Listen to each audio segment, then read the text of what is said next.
28 de junho de 2011, entrevista com Fernando Barros Costa para o projeto Marcas da Memória.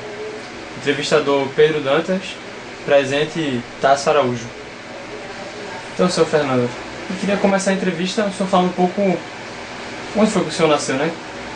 Quem eram seus pais, o começo da sua vida. Eu nasci em Quebrangulo, município do estado de Alagoas, em 1949. Meu pai era um pequeno pecuarista lá em Quebrangulo e minha mãe doméstica. Aos 6 anos de idade, em razão até da dificuldade de transporte à época, nós nos mudamos para Maceió, com o objetivo de que meus filhos fossem colocados na escola. O grande sonho na época dos pais era formar os filhos.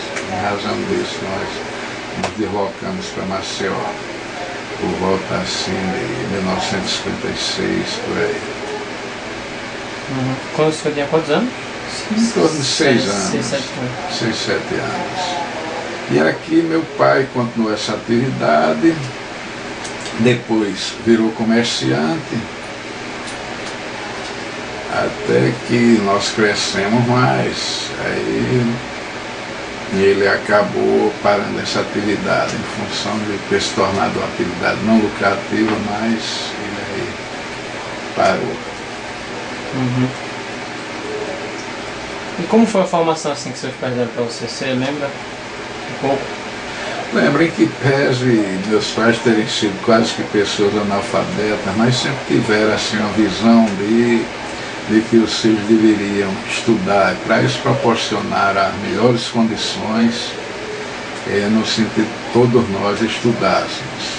Eu lembro assim de episódio, meu pai, apesar de ter feito só 4 anos primário, que chamavam na época, mas meu pai nos ensinava a ler, dando destaque à questão da pontuação, questão de matemática também, ele contribuiu bastante naqueles primeiros momentos. Eu acho que isso nos deu uma base bastante interessante, importante, para que nós seguíssemos em frente. E eles eram religiosos? Como era? Era. Minha mãe, hoje viva ainda, já com 90 anos, ainda frequenta a igreja. Meu pai, apesar de religioso, mas não era muito assíduo, não. Em que pese alguns filhos terem rompido com a religião muito cedo, mas eles eram religiosos. Minha mãe, por demais. Mas nós, alguns filhos romperam, com 13, 14 anos de idade, rompemos com a religião. Quantos irmãos eram? São 7 ao todo, me incluindo. 6 homens e uma mulher. E todos estudaram também? E todos, o mais velho não logrou êxito assim, no sentido de se formar. Todos os demais se formaram nas mais diversas áreas. Tem médicos, tem advogados, professores, a exceção do mais velho, mas todos lograram se formar. E o senhor tem lembrança assim desse período antes de ir para Maceió?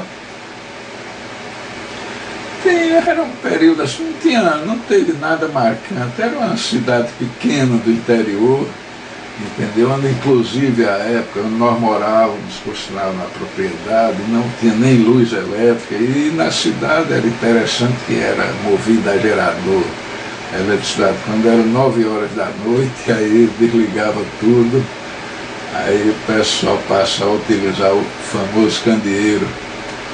Não tinha nada assim de marcante, na verdade, no local. Em que pese ser uma cidade conhecida porque foi a terra besta de Graciliano Ramos. Sim.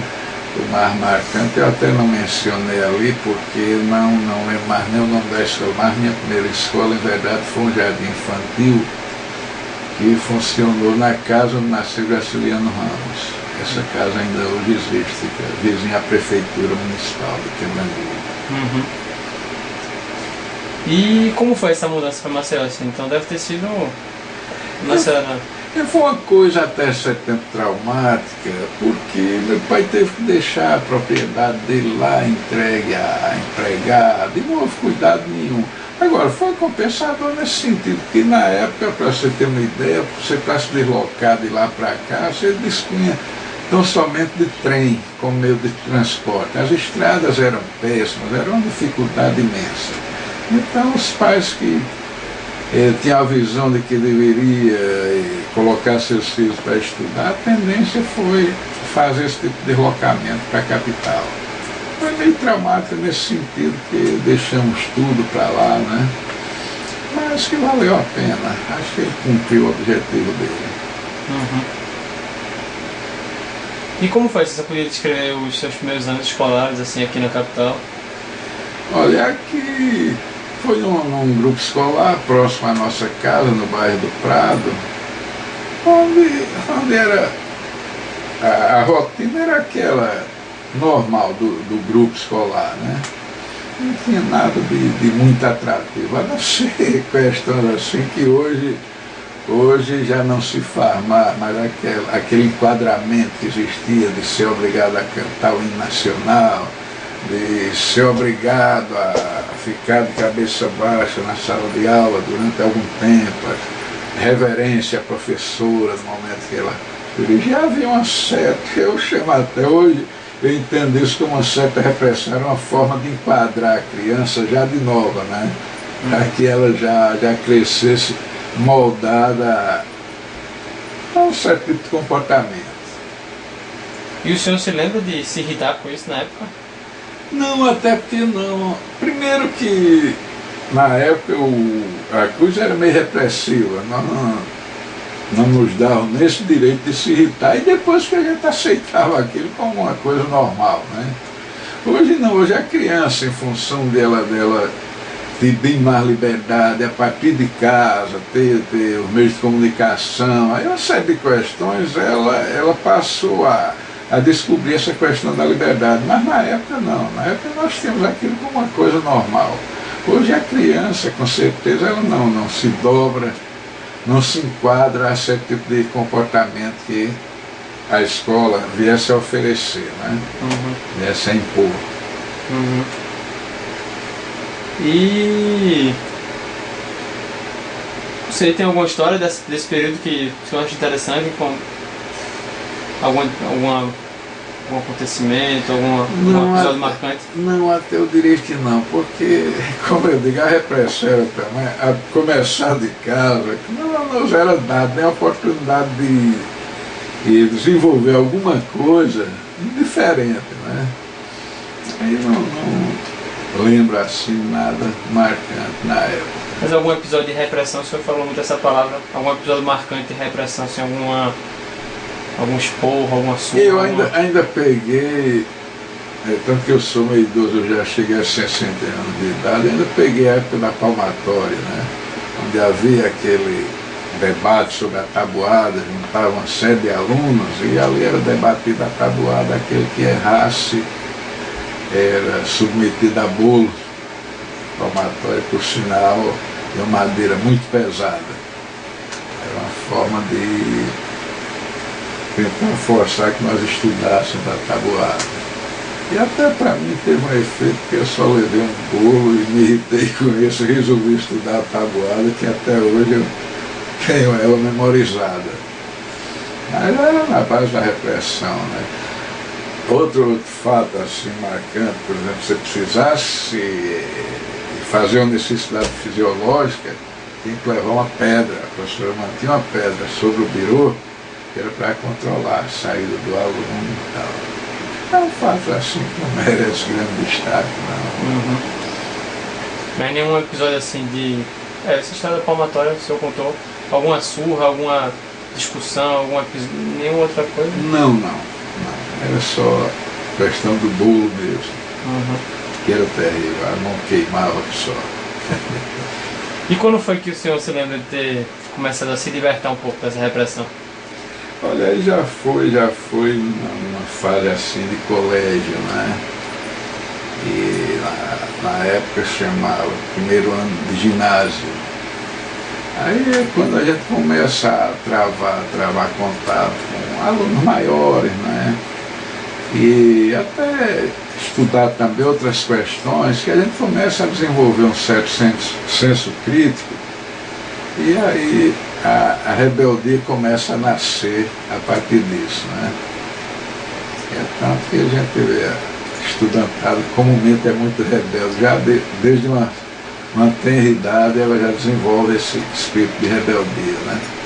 E comigo aconteceu exatamente nesse período. Comecei a me alertar para algumas questões, e aí vai nascendo esse sentimento. E como foi? Foi leituras também? Contato com algum movimento específico? Não, a época não, até porque a época era incomum o estudante na minha idade, cursando a série que eu cursava, ele ter algum contato assim com o movimento estudantil, né? Era só uma questão, você começar a estudar a história que, muito embora era muito direcionada, mas você começava a ter seus questionamentos, né? A respeito se realmente aquilo era verdade e tal, e começava a questionar e buscar outras leituras independentes daquela que lhe era oferecida no colégio. A partir daí você começava a despertar a curiosidade e esse sentimento de rebeldia, né? Querer contestar as coisas. E de uma forma paulatina isso aí foi crescendo até que eu cheguei nesse colégio Moreira e Silva, que aí, na verdade, lá, a época até favorecia muito, o movimento estudantil estava em efervescência. Eu comecei a travar contato com algumas lideranças do movimento estudantil e a ter uma participação, muito embora que nesse período ainda acanhada, mas já dando meus primeiros passos. E voltando um pouco assim, o senhor falou de buscar outras leituras, foi? Que leituras eram essas que o senhor... Eu até não saberia lhe dizer quais especificamente, mas fugia um pouco aquela questão do livro didático, não é? Eram jornais, eram livros, eram... Era revistas. E aí fugia aquela questão oficial. O Brasil foi descoberto por Pedro Álvares Cabral no dia tanto e tanto, América Cristóvão Colombo, essa coisa que você lhe era dada pronta e você tinha que aceitar. Eu comecei a fugir, tentando buscar leituras extras, né? E começasse a satisfazer algumas curiosidades. E não tem nenhum que o senhor podia mencionar assim? Não, a rigor não lembro da época não. O senhor tinha irmão mais velho? Tinha. Tenho 2 irmãos mais velhos que eu. Mas eram quanto mais velhos? Um mais velho 4 anos e o outro 2 anos. Não exerceram, pelo menos nesse período, não exerceram qualquer influência nesse sentido. Não. Posteriormente, já na fase assim, da universidade, aí um deles exerceu influência considerável. Então, continuando assim, essa história secundarista, como foi então essa entrada? Sim, aí no Moreira e Silva, isso em 68, mais ou menos, estava o movimento estudantil entrando naquela efervescência, e lá no colégio destacaram-se algumas lideranças do movimento, e promoveu-se greve, diversos atos públicos lá, inclusive o pessoal teve tupete de uma vez vaiar o diretor da escola, que na época era um ato de extrema subversão, né? E eu comecei a frequentar esses momentos, teve atos públicos, extra-colégio também. Eu participei, não como um membro da coisa, mas como um partícipe normal. E aí a coisa, eu comecei a despertar, o regime militar começou também a endurecer, a tortura começou a ser praticada de uma forma mais efetiva, inclusive buscando calar o que existia de resistência à época, que era o movimento estudantil. Isso aí gerava, inclusive, uma revolta, e parece que ao invés de afastar, atraía mais o estudante para o seio do movimento, né? E aí começamos a mergulhar de cabeça cada vez mais. Foi quando veio a entrada para a universidade. Foi quando que você entrou na universidade? Foi 1970. 70. Foi. Você estava com 21 anos então, né? Era mais ou menos isso.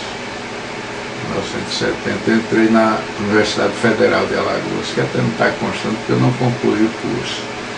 E lá foi quando eu tive contato aí com um membro, um dos fundadores do PCR, que é Rio Grandense do Norte, e se encontrava aqui em Maceió.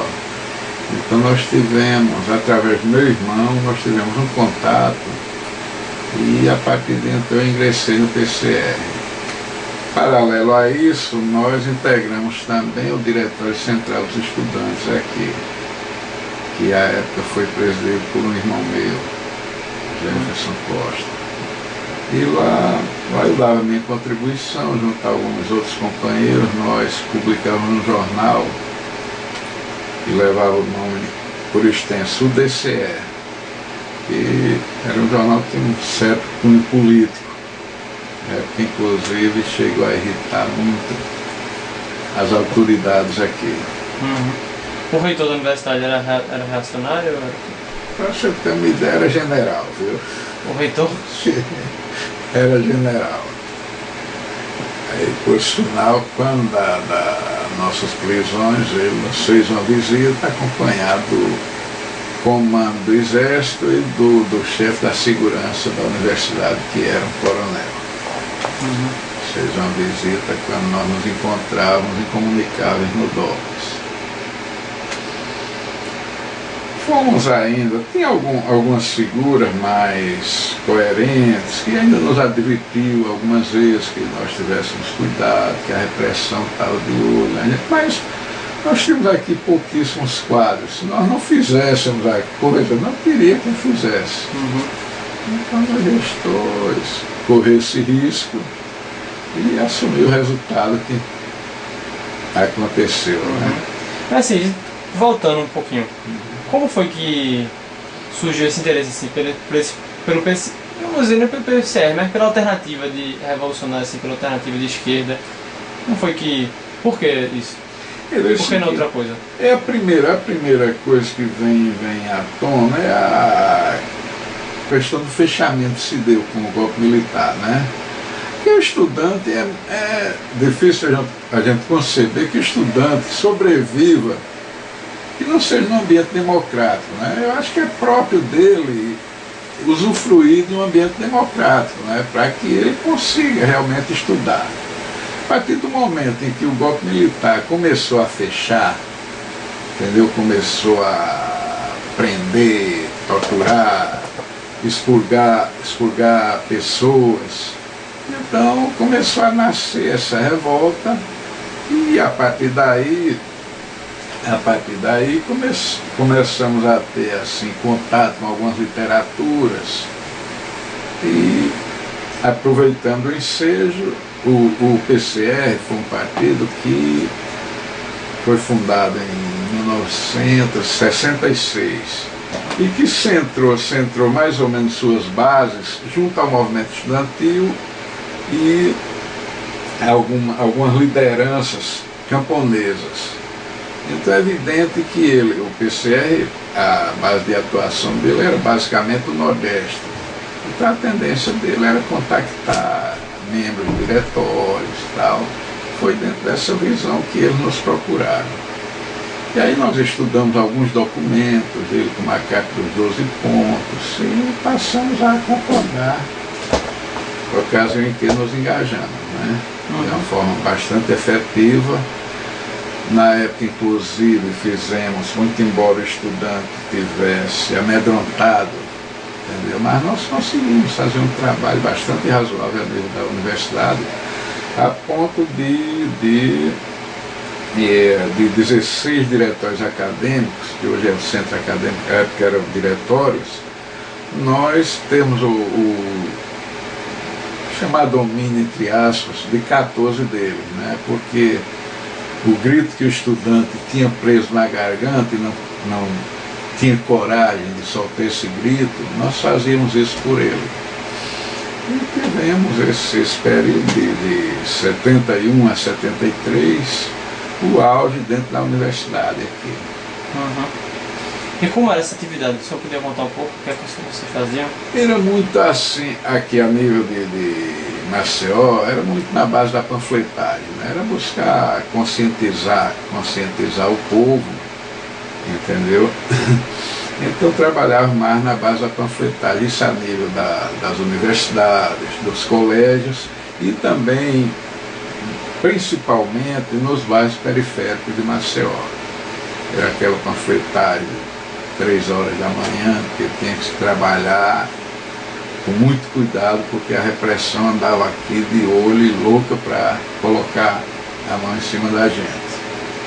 Agora, a nível de outros estados, houve ações mais ousadas, inclusive no Recife chegou a acontecer o ataque a um quartel. O pessoal chegou a invadir um quartel da aeronáutica para subtrair armas. Teve também ações assim, tipo queimada de canaviais e tal. Aqui nós não chegamos a um estágio mais avançado, não, né?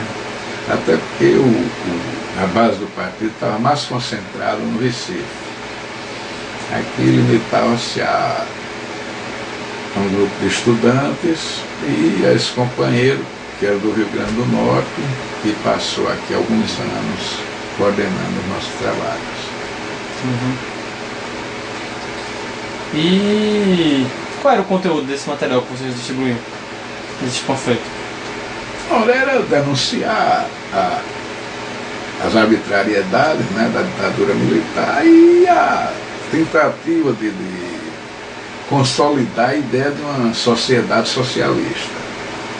Era basicamente isso. Agora, o centro da coisa, o cerne da questão era tentar desgastar a ditadura militar naquela época, né? E em paralelo a isso, de uma forma mais, digamos, acanhada, até porque o nível de consciência do pessoal ainda não assimilava bem a ideia do socialismo. Uhum.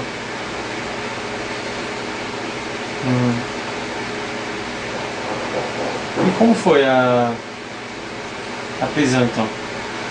A prisão é o seguinte, eles vinham aqui, o pessoal já vinha aqui de olho na atividade do DCE, até porque não foi tão difícil que eles, se eles fizessem um paralelo entre o jornal do DCE, do Diretório Central dos Estudantes, e um jornal que nós tínhamos, que era o Luta Estudantil, esse destinado à distribuição nas universidades e nos colégios.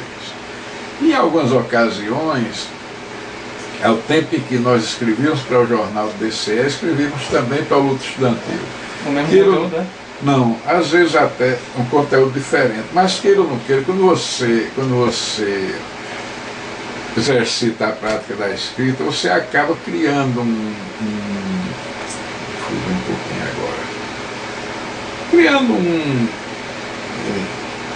fugir um pouco, um estilo, que aí você, digamos, você pega, escreve 2, 3 artigos e dá para uma pessoa ler, sem saber que é seu. Ele é capaz de, através do estilo, ele identificar que é do mesmo autor aquilo. E isso eu acho que foi uma das coisas que serviu para que o pessoal alertasse para a presença nossa dentro do PCR. Entendeu?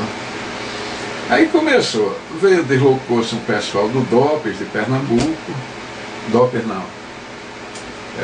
do DOI-COB, e começaram a seguir nossos passos aqui.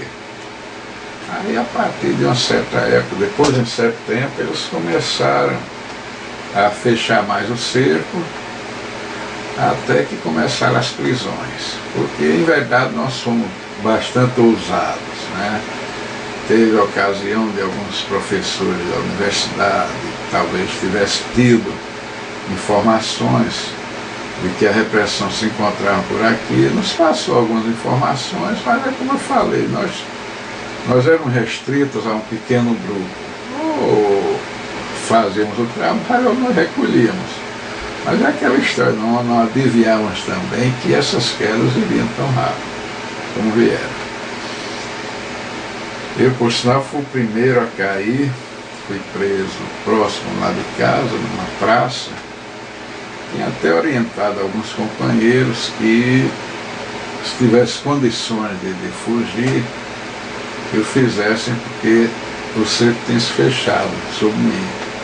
Cada passo que eu dava era vigiado, eu não tinha mais condição nenhuma de... O senhor percebia que ela estava vigiada? Percebia. Até comecei a perceber mais ou menos uma semana antes da prisão. Quando ia chegando em casa, ao atravessar essa praça, eu percebi um cidadão, viu que eles até usam o termo paquera para caracterizar essa fase que eles estão olhando, estão seguindo as pessoas. Ele era um cidadão paisana? Era. E ele se achava talvez o rei da paquera. Eu aí, para desmoralizar ele, quando eu estava preso, eu disse, olha, inclusive, eu comecei a ver que você estava me seguindo, me olhando, desde tal dia, em tal local, assim, porque ele estava rotando que era bom de paquera e tal. E aí, para descaracterizar ele, denunciei essa questão. Aí ocorreu a minha prisão numa tarde, acho que uma sexta-feira, dia 28 de junho, salvo engano. Não, de julho. No outro dia, eles aí invadiram a minha casa. Eu não sei se você preferia tratar dessa questão mais na frente ou se eu já seguiria com ela. Não sei, a gente pode continuar se o senhor... Pedir uma pequena pausa. Uma pequena pausa? É. Então, senhor Fernando, voltando um pouco, a gente vai falar da prisão depois, mas como essa atuação assim, de 71 a 73, que o senhor falou que foi um período de muita atividade, tem algum evento marcante, alguma situação de risco que o senhor se recorda? Sim, para você ter uma ideia quão absurda foi a ditadura, entendeu? Foi a repressão na época, que você pronunciasse o termo ditadura na época, era o bastante para que você fosse para uma cela do DOPS, uma cela do DOI-CODE ser torturado. Nós somos, considerando o momento, nós somos até ousados, porque fizemos aqui umas grandes panfletagens, por exemplo, uma delas foi durante a parada militar do 7 de setembro. Estavam os militares desfilando na Avenida da Paz e nós fizemos uma panfletagem monstruosa lá. Isso depois da prisão, eu soube que eles ficaram extremamente irritados, eles se sentiram desmoralizados com isso. Nós trabalhávamos no panfleto, dobrávamos ele num tamanho mais ou menos assim e envolvíamos ele com embalagem de presente. Então saímos no meio da multidão, colocava por aqui e ia soltando pela perna da calça. Aquela embalagem de presente, ela era muito chamativa e a tendência era a pessoa ter a curiosidade de pegar e abrir. Fizemos isso durante uma parada militar. Uma outra também de vulto que nós fizemos foi no complexo educacional aqui, quando ocorreram os Jogos Universitários Brasileiros. Eu e Emanuel Bezerra, que era esse Rio Grandense do Norte, nós adentramos esse complexo, dividimos por partes, ele panfleteou uma parte, eu panfletei outra, praticamente nas barbas da polícia militar, que o complexo estava muitíssimo policiado.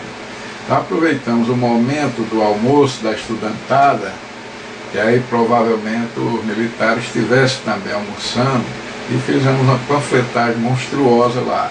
Isso aí também repercutiu tremendamente aqui, porque era mesmo dar uma punhalada nos militares pelas costas. questão do cinema também, nós entrávamos nos cinemas e dávamos um banho daqueles pacotinhos. E isso aí gerou uma perseguição, panfletagens várias também. Nós inclusive tivemos a ocasião de sermos seguidos, chegar ao ponto até de a gente parar o carro e aguardar o pessoal para o enfrentamento.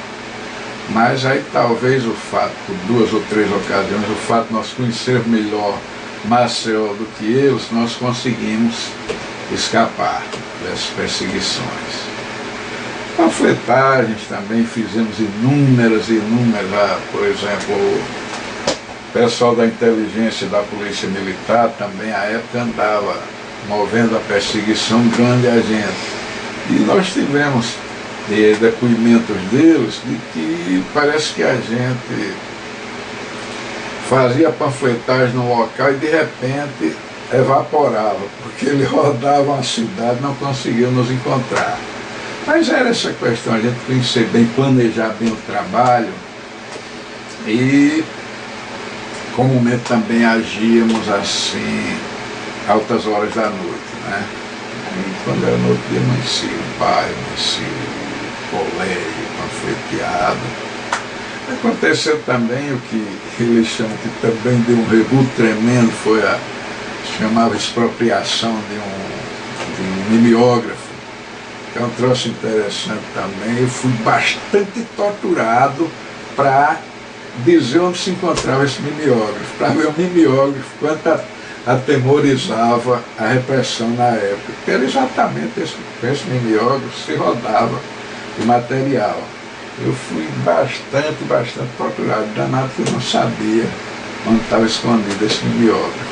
E só algumas ações que nós fizemos aqui. Assim, o senhor se lembra de algum grupo aqui em Maceió que não sei, representavam talvez um lado oposto, assim, algum grupo estudantil universitário ligado mais à direita, favorável ao regime militar? Tivesse algum enfrentamento? Não, na época não. No início dos primeiros anos do golpe, existia aqui um colégio que era chamado Patrulha Nacional Cristã, que era dirigido por um cidadão e tinha inspiração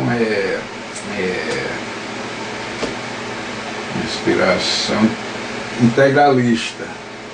Ele ainda tentou, ele pegava crianças e manietava as crianças, ensinava ordem unida e tal, e talvez até tivesse pretensões de num futuro, usar essas crianças para combater exatamente a militância estudantil. Mas isso não logrou êxito, não. Com pouco tempo, dissolveu-se. Era o único grupo que se teve conhecimento, mas não repercutiu de forma nenhuma. Bom, tem algum outro episódio marcante? Não, que eu lembre não, apenas vamos pensar um pouco. E os marcantes. Em seguida, isso foi basicamente as prisões, né? Já foi mais marcante.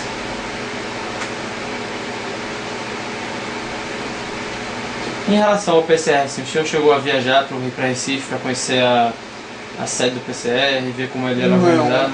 Não, uma única vez eu viajei para Recife, ocasião em que nós tivemos assim encontro de lideranças estudantis, mas uma coisa altamente clandestina, até porque nós não tínhamos sede, não era dado se ter uma sede, né? Porque o partido atuava clandestinamente. Então nós chegamos lá, fomos recebidos por um companheiro, por sinal até os olhos, tivemos que vendar os olhos para não saber onde é que iríamos, queríamos nos reunir. Nos encontramos com ele, salvo engano, naquela praça do esporte, não sei, me parece que tem uma praça em frente à sede do esporte, ao campo do esporte, do Recife, não lembro bem, mas me parece foi isso.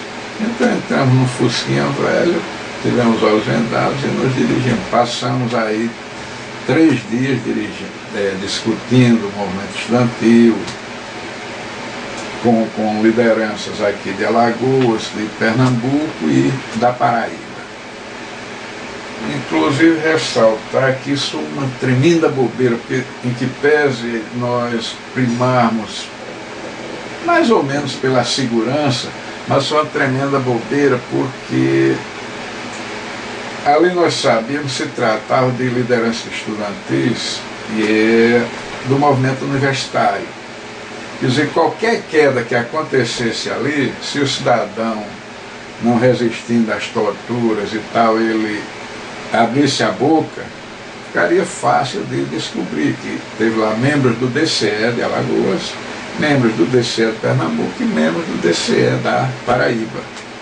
Então tivemos esse encontro, teve duração de 3 dias, por sinal, uma coisa que eu muitas vezes aqui eu fazia referência a isso, porque hoje a estudantada se viaja, quer ter uma situação privilegiada em termos de alimentação, de acomodação, e na época eu lembro que nós passamos 3 dias e 3 noites regados à vitamina de banana, que por sinal era feita por nós mesmos. E também não dormia. O normal era, chegava uma certa hora, quando o sono tomava conta mesmo, deitávamos, dormíamos 2 horas e acordávamos para retomar a discussão. 3 dias e 3 noites regados à vitamina de banana. Ainda hoje eu não tomo vitamina de banana. Então eu brincava muito quando eu via a meninada sair aí, reclamava de um bom almoço, um bom café da manhã e tal. Você precisava ter, pega um período que ocorreu esse tipo de coisa. E na volta eu lembro que a rodoviária do Recife estava extremamente fiscalizada. Venho eu com um saco do Bom Preço, cheio de panfleto, para viajar de ônibus para cá. Entrei no ônibus, peguei o saco, botei no bagageiro lá no final e me sentei na frente. E era esse tipo de risco que a gente corria, porque se nós não fizéssemos, não tinha quem fizesse. Eu, por sorte, não fui abordado na rodoviária, que era raro. E quando se despertasse qualquer suspeita, não ser abordado. Mas ou fazíamos ou nada acontecia. Foi a única vez que eu estive no Recife, a não ser em outras ocasiões, quando fomos levados para interrogatório, ficamos naquele, acho que é o cais de Santa Rita, que é o cais antigo, né? Numa cela com uma cama extremamente confortável, uma tábua, onde meu irmão, que estava bem mais abatido, ocupou a tábua e nós dormimos no chão mesmo. Aliás, passamos a noite jogando porrinha, que era para ver se atravessava a noite de uma forma melhor. Aí isso foi depois já, né? Depois da prisão, né? Foi, para no outro dia sermos ouvidos na 7ª Auditoria Militar. E a partir daí, todo mês nós tínhamos a obrigação, depois do relaxamento da prisão, nós temos a obrigação de mensalmente comparecermos à 7ª Auditoria Militar. Prestar continência para os homens do verde. Então acho que esse é um bom momento para a gente retomar a questão da prisão, né? O senhor falou começou com a paquera, né? Com a observação, o senhor percebeu que estava sendo observado, alertou os companheiros, não foi? Foi. E aí na sexta-feira à tarde, eu orientava uma namorada que eu tinha, e no sentido de que ela tomasse determinadas providências, porque eu achava que a minha prisão ocorreria naquela tarde. Aí, orientando ela, no sentido de tomar algumas providências, foi quando chegaram 6 elementos armados de pistola, de metralhadora, e ao invés de prender a mim só, prendeu também a minha namorada, que por sinal à época era menor de idade. Aí nos levaram para uns galpões que, segundo informações que eu tive, eu até tenho uma certa reserva em afirmar, porque poderia até, na época, comprometer a empresa. Segundo informações que eu tive, eram uns galpões velhos que pertenciam à época, muito embora estivessem desocupados, pertenciam à época à Petrobras. ficava localizado no Tabuleiro dos Martins. Então fomos levados para lá, um local extremamente isolado, entendeu? E aí começou a sessão de torturas. Eu fui chegando já, os caras me algemando, tirando minha roupa e me fizeram a seguinte pergunta: você estuda o quê? Eu respondi: ciências físicas e biológicas. Sabe até onde vai a capacidade humana de resistência?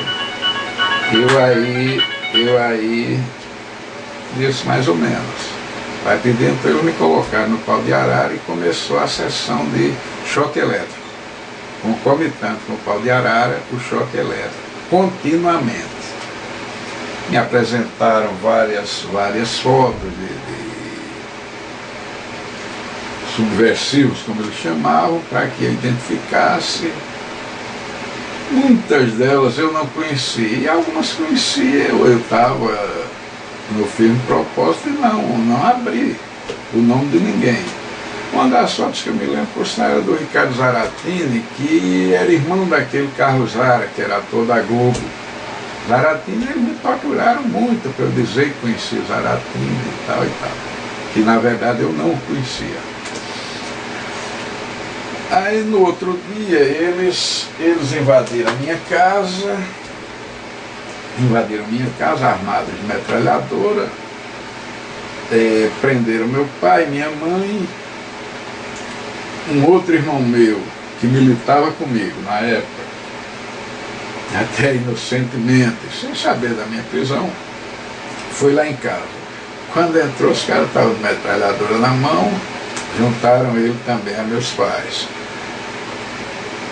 Outro irmão chegou também, foi preso, um primo que entrou lá em casa para ir buscar um terno para ir para um casamento. Então eles prenderam também. E levaram todo esse pessoal para esses antigos galpões. Lá, meus pais, evidentemente, só meu pai que foi colocado ainda no pau de arara, teve uma metralhadora apontada para ele, interrogado, mas meu pai, coitado, não sabia o que era política, nem ele, nem minha mãe, entendeu? Mas ficaram ouvindo nossos gritos e tal, em razão das torturas. Nossos quem? Meu, aí a essas alturas, meu irmão, já tinha sido. Pelo menos o que militava comigo também passou a ser torturado, os outros não. Então eles começaram a ouvir nossos gritos e tal. Aí foi quando, no outro dia, começou a chegar mais presos. Não em razão porque nós tivemos um comportamento, acho que eu não uso o termo decente não, mas acho que um comportamento correto, porque não abrimos nome de ninguém, a não ser numa fase posterior, quando estava tudo confirmadinho. Aí um ou dois nomes, que aí é estupidez você se manter calado. Quando o cara traz aqui, empurra na tua cara, diz, ó, tá aqui fulano e tal. Mas mantivemos essa posição. Quer dar uma pausa? Para atender? Aí meus pais ouviam nossos gritos, era pau de arara, o choque elétrico. Quando acho que eles cansavam de aplicar choque elétrico, você tinha um troço terrível, um instrumento de tortura terrível, porque você tem a sensação, você no pau de arara, quando é o choque elétrico, você tem a sensação de dar 1000 rodadas em questão de um segundo, e perde os sentidos a todo momento. Aí quando recobrava, voltava a sessão de tortura, de choque elétrico. Eles, inclusive, até eu estava fazendo um paralelo quando eu vi a novela do SBT, eles aplicando choque com aqueles chamam telefone de campanha. Eles torturavam gozando com a cara do preso. Eles diziam, agora vamos fazer uma ligação para Cuba para você falar com Fidel Castro. Aí rodava a manivela. É um choque extremamente mais forte do que um choque se leve, 220. Não matava porque é corrente alternada, ela não é contínua. Aí rodava a manivela e voltava. Sensação terrível, você perdia os sentidos quando recobrava. Aí novamente a mesma história. Vamos ligar agora para a China para você falar com Mao Tse Tung. Aí riam e tal. Quando saía dali, você você ia para uma sala, o chão molhado, eles sentavam lá e continuava a sessão de choques. Saindo dali tinha umas latas dessas latas de óleo, e onde eles tiravam a tampa ficavam as bordas bem afiadas. Aí ele colocava em pé em cima delas e aplicava choque no dedão do pé e nas orelhas. Você era sacudido assim, batia na parede e caía sem sentidos. E isso tudo era motivo de gozação para eles. Quando aí mudava, porque eles atuavam por turno, quando aí mudava o turno, chegava a nova equipe, que aí sabia que você não tinha falado, aí é que eles se irritavam e intensificavam mais a sessão de torturas. Utilizaram até, eu me lembro, uma forma de tortura psicológica, tinha aquela música do Raul Seixas, A Mosca. Aí eles botavam para tocar o dia inteiro e ficavam rindo, querendo dizer que era uma mosca que tinha pousado na nossa sopa. Utilizaram até esse tipo de tortura. Ocasião também trouxeram meu irmão, ficava cada um em uma sala, trouxeram meu irmão, amarrou nós dois e começaram a torturar para ver se nós falávamos. Ficaram em pé sobre o rosto do meu irmão, ele caiu no chão, o pessoal subiu. E torturaram barbaramente, chegaram a enterrar meu irmão vivo, até aqui também, dizendo que ia enterrar vivo. Apontava a arma, atiravam com festim, toda uma série de torturas absurdas que eles cometeram. Isso foi tudo aqui em Maceió, né? Tudo aqui em Maceió. Tinha todo esse aparato aqui. Vocês desconfiavam que... O pessoal veio do Doicode, do Recife, para cá. Mas veio junto com todo esse equipamento de tortura também, né? Um lugar físico. Foi no quartel? Não, foram esses galpões antigos, que a informação que eu tive depois é que os galpões eram da Petrobras. A Petrobras já desativada aqui. Os galpões lá no Tabuleiro, onde, salvo engano, hoje funciona o Hospital Universitário. Uhum. Então não era nem uma estrutura de prisão, era para torturar. Até porque eles tinham interesse em levar para locais meio distantes e não povoados, né, para que a população não tivesse conhecimento. Em verdade, era um sequestro que eles praticavam. Eles chegavam à paisana, não se identificavam e levavam o pessoal. Uhum. Então passamos 8 dias nessa fase. Né? E seus pais ficaram? Meus pais ficaram, acho, 2 dias, que a família mobilizou-se, veio parentes de fora e tal, cobraram aqui do comando do exército a soltura deles e soltaram eles e esse primo meu e os outros irmãos. Ficou apenas eu e o que militava comigo no PCR, Jefferson. E não conseguiam soltar vocês de jeito nenhum? Ah, não, na época... Mesmo não. sem ter mandato, tinha não, nada? Isso não existe. Para você ter uma ideia, até o habeas corpus tinha sido suspenso. Uhum. Entendeu? Para ter uma ideia mais concreta, a imprensa não podia nem noticiar. Quando noticiava, era através de nota oficial que o próprio exército elaborava e mandava para a imprensa, onde ali dizia o que eles queriam. Uhum. A imprensa vivia totalmente cerceada no seu direito de divulgar. Uhum. E as nossas prisões foram divulgadas, acho que 20 dias, quase um mês depois. Uhum. Agora, é evidente Vocês já tinham sido até soltos, então? Nada, não, nós passamos 8 meses presos. Ah, sim, 8 dias foi de tortura. Nessa fase, galpão, né? nos galpões. Aí depois vocês foram levados para onde? Aí fomos entregues à Polícia Federal, transferidos para o DOPS, mas sob a responsabilidade da Polícia Federal. Aí nesse momento já havia alguma acusação formal? Não, até porque eles não podiam formalizar, porque o que eles escolheram foi sob tortura, né? Aí isso não tinha valor legal nenhum. Muito embora que eles passavam essa informação para a Polícia Federal, né? Uhum. Mas pelo menos deu-se um mínimo de legalidade, muito embora nós permanecêssemos no DOPS durante 1 mês em fase de incomunicabilidade. Uhum. De vez em quando éramos tirados de lá para ir para a Polícia Federal, para interrogatório, e depois devolvido lá para o DOPS, mas em fase de incomunicabilidade. Com alguém, professor? Vocês querem? Durante um mês. Aí foi quando quebrou-se a incomunicabilidade. Aí passamos 3 meses no DOPS e em seguida fomos transferidos para o presídio estadual. Aí lá ficamos durante 5 meses. Mas vocês estavam aguardando julgamento? Tinha alguma informação? Olha, era o que, é que a família falava, advogado? É interessante que até nesse período eles utilizavam esse período para nos torturar. Só podia ser porque por várias e várias vezes nós recebemos a notícia de que seríamos julgados em dia tal. Quando faltava um dia, a gente já estava psicologicamente preparado para viajar, para enfrentar o julgamento. Faltando um dia, chegava um novo telegrama desmarcando o julgamento. Fizeram isso por várias e várias vezes. Acho que era uma forma de tortura também. E vocês iam ser julgados pelo quê? Crime contra a segurança nacional. Crime contra a segurança nacional. Na época era a famosa subversão, né?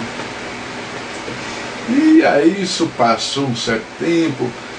Passados esses 8 meses, foi concedido nosso alvará de soltura, com a obrigação de que todo mês nós viajássemos para o Recife para nos apresentarmos na 7ª Autoria Militar. Inclusive, numa dessas viagens ainda capotou o carro, por sorte nós saímos vivos, né? Nós tivemos um capotamento sério. Quem foi o juiz que concedeu a vara de soltura? Olha, na época eu não lembro porque ele era da 7ª Autoria Militar. Inclusive, na época tinha o seguinte, tinha 3 conselhos militares que atuavam. Tinha o do Exército, da Aeronáutica e da Marinha.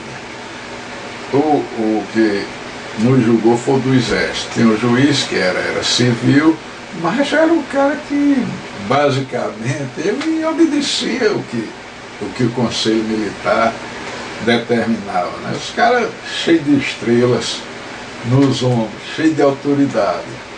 Mas aí não fazia sentido, depois de várias tentativas da nossa advogada, no sentido de que ele relaxasse a prisão, passar desses 8 meses, eles concederam o alvará de soltura.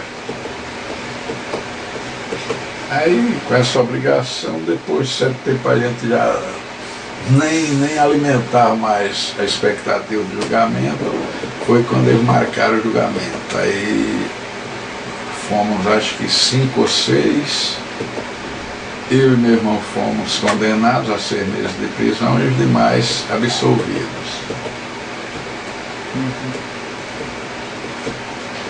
Nossa advogada era uma advogada muito conhecida, era alagoana, mas ela militava no Recife já há muito tempo, inclusive na defesa de presos políticos, defendeu inúmeros presos políticos, salvo engano até o Gregório Bezerra, que foi a doutora Mércia Albuquerque. Ela defendeu muito presos políticos lá, vasta experiência. E no total, então, quanto tempo o senhor ficou preso? Foram 8 meses, porque aí, como nós fomos condenados a 6, já tínhamos cumprido 8, aí ficou a conta pela Receita, diz a história, né?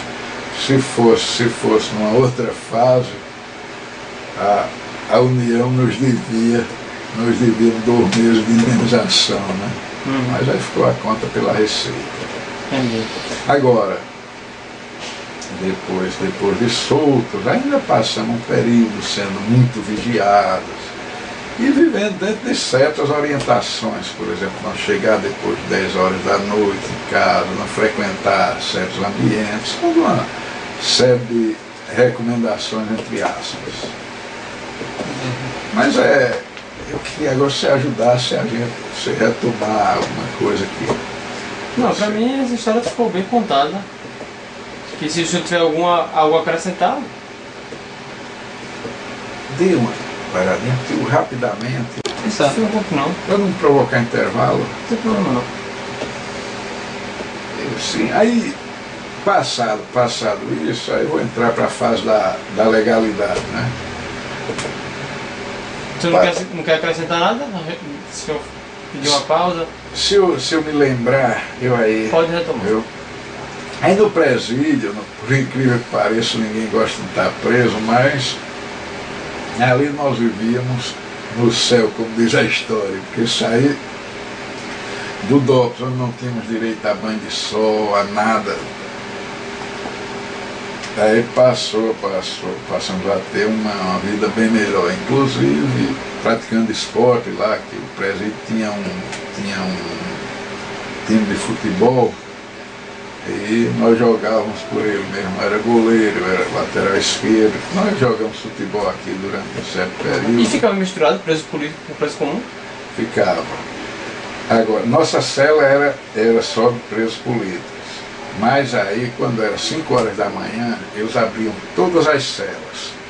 Aí nós não tínhamos interesse em ficar contido numa cela. Aí nós misturávamos. Inclusive gostávamos, além de ler muito lá, gostávamos de conversar com aquele pessoal, conhecer a história de cada um deles. Fazíamos às vezes campeonatos de dama na cela. Tinha preso que tocava violão, tudo isso era a forma de a gente ajudar a passar o tempo. Uhum. E nós misturávamos, conversávamos com cada um, desde o cara mais marginal ao menos, a gente conhecia. E não era um ambiente de violência, de marginalidade, não? Tinha, às vezes tinha. Agora tinha o seguinte, nós além do nosso comportamento, entendeu? Porque eles nos viam como doutores. E viam que esses doutores eram tão simples quanto eles, no trato do dia a dia. Nós tínhamos 2 companheiros que eram estudantes de medicina. Então, quando adoeciam preso daquilo, eles já sabiam, corriam na nossa cela. Aí, quando das visitas, comumente a gente pedia amostra grátis a parentes, fosse médico e tal. Aí levava, aí a gente sempre, esses 2 estudantes de medicina, sempre consultava o pessoal quando era procurado, tinha um remedinho ali, a gente convidava para os campeonatos de dama, quer dizer, procurava ter uma convivência muito harmônica e menos traumática com o pessoal. Uhum. Então nunca fomos vítimas de violência lá por conta disso. Mas vocês observavam? Mas o ambiente era violento. Inclusive, com a nossa chegada, até diminuiu mais, porque a direção tinha a preocupação, por exemplo, se eles procurassem um preso, nós passávamos a informação para nossos parentes que iam nos visitar, e essa informação de repente circular, né? Aí eles diminuíram muito a tortura, tinha a chamada cela de castigo, que eram horríveis, eles passaram a não mais utilizá-las. É tanto que, quando da nossa saída, teve presos que, ao tempo em que se sentiam felizes, lamentavam também porque achavam que a violência ia voltar a imperar lá dentro, para nós sair, né? Mas o ambiente era violento. Eu costumo dizer que toda prisão é irmã uma da outra, né? Por mais que ela seja boazinha e tal, mas é uma prisão. Comumente é irmã uma da outra. Aí, quando saímos de lá, muito embora proibido de exercer qualquer atividade política, passado um tempinho eu me filiei. À época só existiam os 2 partidos, PMDB e PDS. Eu me filiei ao PMDB, que foi, em verdade, o refúgio de muita gente que militava na esquerda. Quando isso? Isso foi em 80, por aí, 81. Não era o Arena e o MDB, não? Não, porque foram transformados. Primeiro foi Arena e MDB. Só que uma lei obrigou a que transformasse em partido. Foi aí quando eles colocaram o PMDB, Partido do Movimento Democrático Brasileiro, e PDS, Partido Democrático Social. Uhum. Antes na verdade era Arena e PDS, mas em função da lei, eles tiveram que transformar em partidos. Foi aí quando eu me filiei ao MDB, que foi o refúgio de muita gente da esquerda que não se contentava em ficar parado, né? Ficar sem militar politicamente. Uhum. Então nós buscamos... Política profissional, né? Não, eu diria até, tornou-se depois, para alguns, profissional, mas para a grande maioria não. Até porque você não tinha, por exemplo, um sindicato que estavam todos eles garroteados pela repressão e tal. Então o que restou foi isso, foi ir militar dentro do PMDB. Isso por volta de 80, quando foi em 82, aí veio a eleição municipal. Nós aqui nos reuníamos, um grupo de ex-presos políticos, nos reuníamos com certa frequência para discutir a situação do país, inclusive tentar botar em prática a criação do movimento trabalhista dentro do PMDB. Reunia Selma Bandeira, que foi também presa política, foi presa no Recife, por sinal. Reunia Denis Agra, foi presidente do Sindicato de Jornalista aqui. Breno Agra, Denison, Jefferson, meu irmão. Ronaldo Lessa, que à época trabalhava no Rio de Janeiro, na ponte de Rio-Niterói, mas com uma certa frequência eu vinha para cá para participar das discussões. E é dentro dessas discussões que, alimentado pelo, à época, senador Teotônio Vilela, o velho, o Ronaldo é estimulado a ser candidato a deputado estadual. E aí ele topou a ideia, mas entendeu que deveria levar a discussão para o grupo. O grupo, então, apoiou essa ideia. E com o decorrer da coisa, foi sugerido também que se lançasse alguns nomes a vereador. E entre esses nomes, o meu foi um deles. Aí nós fomos, foi aquela eleição, foi casada, né, de vereador a presidente da República. Aí nós fomos para a eleição, eu consegui me eleger vereador, o Ronaldo Lessa conseguiu se eleger deputado estadual. Aí a militância passou a ser dentro do PMDB, até quando o Collor de Mello resolve ingressar nas fileiras do PMDB, estimulado por um grupo até de PMDBistas históricos. E nós fizemos objeção, eu, Ronaldo Lessa, Cátia Borne, que à época era vereadora também, e alguns membros do Partido Comunista Brasileiro, fizemos oposição à entrada dele, mas fomos derrotadas. Uma vez concretizada a chegada dele, nós aí deixamos o PMDB. Aí foi quando nos juntamos um grupo e refundamos, melhor dizendo, o PSB. Isso em 85. Aí saiu Cátia, saiu Ronaldo Lessa, Guilherme Falcão para o PSB. Aí nossa militância passou aí a se dar dentro do PSB e a nível de parlamento. Uhum. Aí que o senhor se candidata a vereador?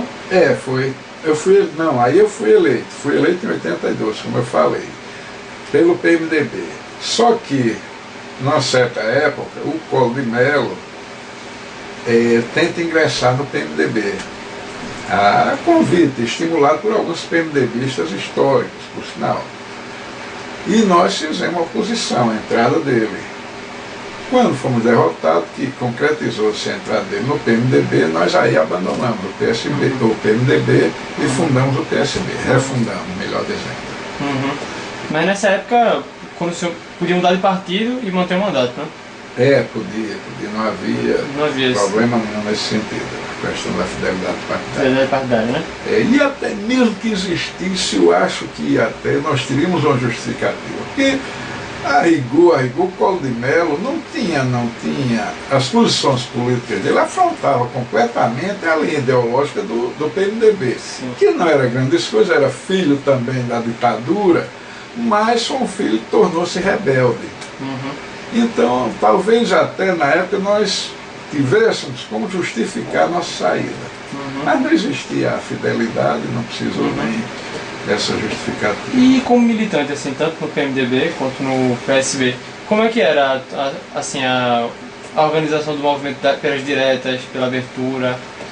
Veja bem, em que pese a época a atuação parlamentar ainda era muito tolhida, mas é aquela coisa, quem viveu certos momentos não iria se intimidar com um pequeno cabresto, né? Então nós, uma das lutas que nós travamos à época foi pela anistia, entendeu? Existia aqui a Sociedade Alagoana de Direitos Humanos, entendeu? Que encabeçou essa luta. Nós aí travamos a luta e acabou sendo vitoriosa. O senhor tinha contato com pessoas que viviam clandestinamente aqui? Eu já ouvi, a gente ouviu algumas pessoas em Recife que viveram clandestinamente aqui no interior de Alagoas. E eu vejo uma coisa, a época que eu integrava o PCR, porque quando eu passei a militar no PMDB, salvo engano, já não existia ninguém na clandestinidade. Agora, quando eu integrava o PCR, eu tinha contato, tinha Emanuel Bezerra, que era esse rio-grandense do norte. Mas foi bem anterior, né? Quando eu militava no PCR, aí eu tinha contato permanente com o Emanuel Bezerra, porque ele estava aqui constantemente, nós fazíamos trabalho aqui. Temos com o Manuel Lisboa, que é uma figura muito conhecida no Recife, foi torturado até a morte, tanto ele quanto Emanuel Bezerra. E dizem, há uma dúvida até hoje, dizem que eles foram levados para São Paulo e mortos lá. Mas há uma dúvida, há quem sustenta que eles foram mortos aqui porque teve a ocasião de ele já, por exemplo, o Manuel Lisboa já quase com os membros inferiores paralisados de tanta tortura, já quase não conseguindo pronunciar nenhuma palavra. E Emanuel também chegou a ser castrado e tal. Mas o que algumas pessoas afirmam é que foram levados para São Paulo e mortos lá, sob tortura. Na época, a imprensa divulga nota oficial do Exército afirmando que eles foram mortos num tiroteio lá em São Paulo, com os órgãos da repressão, mas isso não é verdade, é uma história mentirosa. Eles foram torturados até a morte, isso tem certeza. Então eram duas figuras que eu tinha um contato mais ou menos permanente. Manuel Lisboa vinha com certa frequência aqui para Alagoas, e quando chegava aqui sempre a gente tinha contato, normalmente em praias distantes, porque não podia aparecer, entendeu? Não podia facilitar, porque a essa altura os órgãos de repressão já andavam querendo botar a mão nele. Então foram basicamente os dois que eu tinha contato permanente. Retomando a questão do PMDB, na época me parece que já não existia mais ninguém na clandestinidade. Até porque, por exemplo, do pessoal daqui, muito embora morasse no Recife, os últimos a serem presos foi Selma Bandeira e Valmir Costa. Quer dizer, aí eles já tinham saído da prisão, já tinham sido anistiados, já estavam morando aqui nesse período. Selma, por sinal, foi candidata a deputado estadual também. Por isso eu acredito que à época já não existia mais ninguém na clandestinidade, nessa época. Aí passamos a ter uma atuação, por exemplo, a partir de um certo período também o movimento operário começou a retomar fôlego, não é? Os intelectuais, e aí o movimento contra a ditadura militar começou a ressurgir. Dentro desse quadro, nós aqui, na nossa militância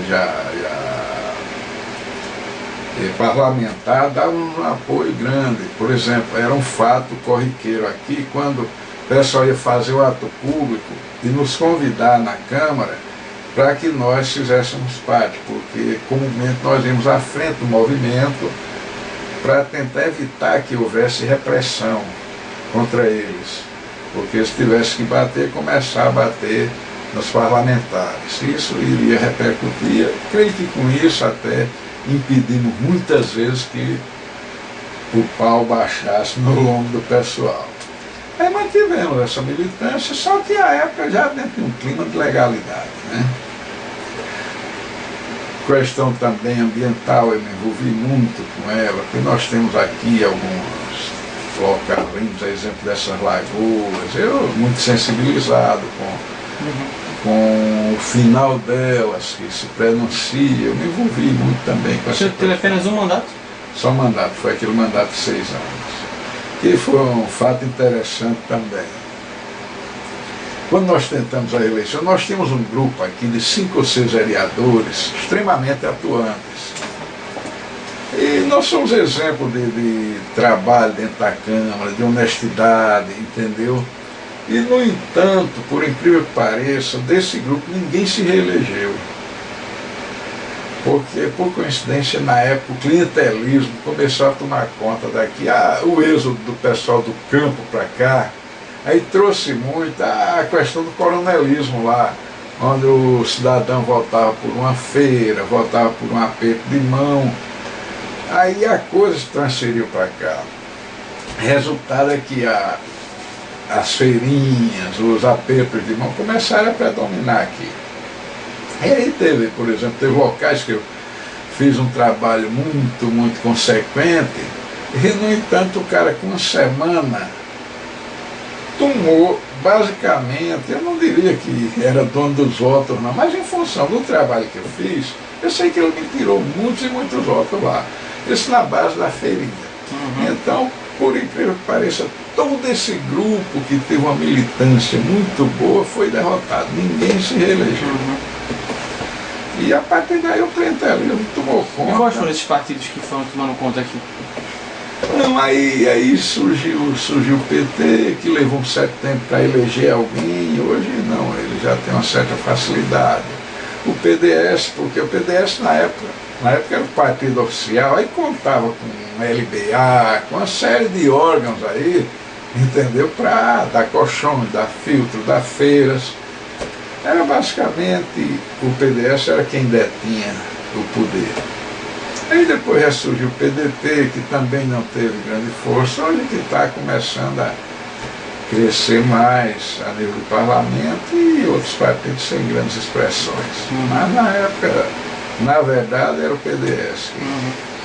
Então, senhor Fernando, para a gente concluir a entrevista, se o senhor falasse alguma coisa da atuação do senhor no processo de anistia e de busca por reparações, assim, tem alguma coisa que o senhor queria compartilhar essa luta, assim?